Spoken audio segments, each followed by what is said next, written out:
Bonjour à toutes et à tous. Aujourd'hui, on se penche sur un sujet un peu obligé quand on fait un prêt immo au Portugal, l'assurance vie. Souvent, on signe ça un peu vite fait avec la banque, non? Ah oui, c'est souvent vu comme ça, comme une formalité. Une case à cocher, et hop. Exactement.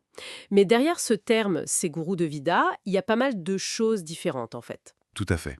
Ça va bien au-delà de la simple couverture de prêt, on parle de protection familiale et même d'épargne pour plus tard. C'est ça. Et justement, on a épluché un guide assez complet sur la question pour y voir plus clair.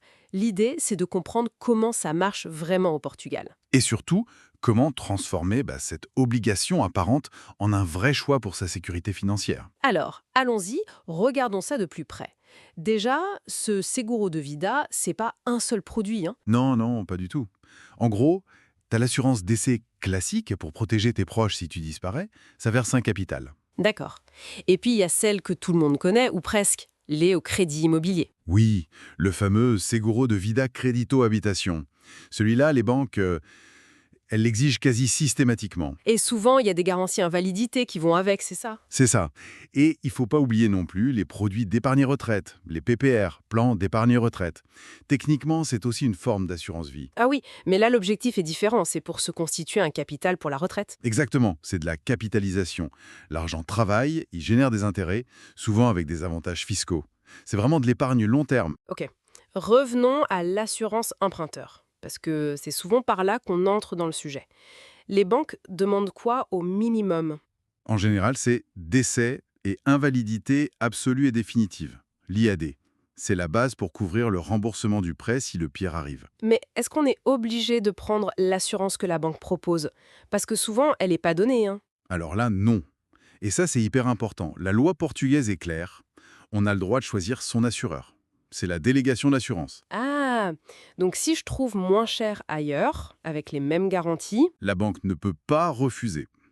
Et franchement, ça peut faire économiser pas mal d'argent sur toute la durée du prêt. C'est un levier à connaître, vraiment. super intéressant. Et dans nos lectures, on a vu un truc spécifique au Portugal, le direito ao esquecimento, le droit à l'oubli. C'est quoi exactement? Ah oui, ça c'est une avancée sociale majeure. En gros, pour l'assurance d'un prêt immobilier, si une personne a eu un cancer, par exemple, mais qu'elle est guérie depuis plus de 5 ans, Oui. elle n'a plus à le déclarer à l'assureur. Donc, fini les surprimes énormes ou même les refus d'assurance à cause de ça. Ah ouais, quand même. Ça change la donne pour beaucoup de monde, j'imagine. Énormément. Et ça vaut pour les nouveaux contrats, mais aussi si on renégocie son assurance. C'est vraiment un droit à tourner la page, aussi financièrement. C'est vraiment une info clé. Et à part décès et IATAD, quelles autres garanties on trouve souvent? On trouve souvent l'IP, l'invalidité permanente.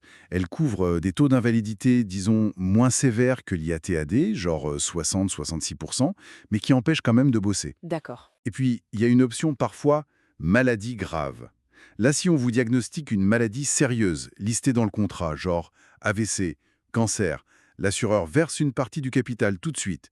Ça aide à faire face aux dépenses imprévues. Bien sûr, tout ça, ça a un coût. Qu'est-ce qui fait varier le prix de l'assurance? C'est assez classique. L'âge, évidemment, plus on est jeune, moins c'est cher.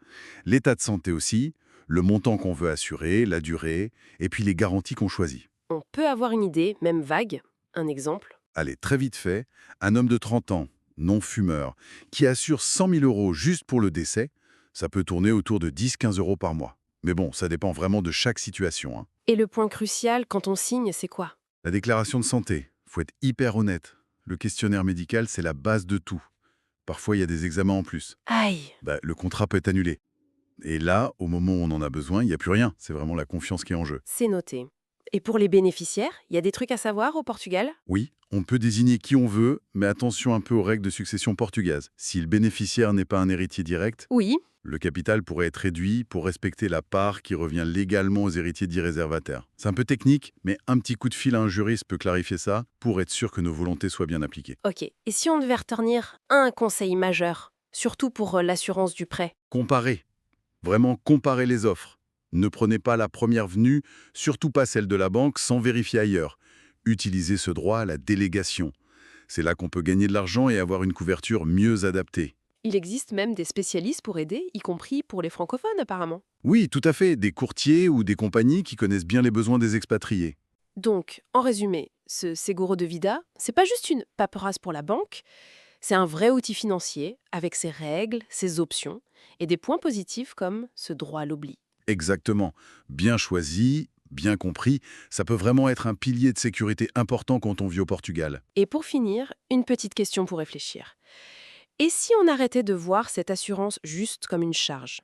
Si on la voyait comme une opportunité? Hmm, intéressant comme angle. Oui, comment est-ce qu'en étant proactif, en comparant, en personnalisant, on pourrait transformer cette dépense en un vrai plus pour sa sécurité et celle de sa famille, ici sur le long terme? Quel potentiel on n'exploite pas encore pour optimiser tout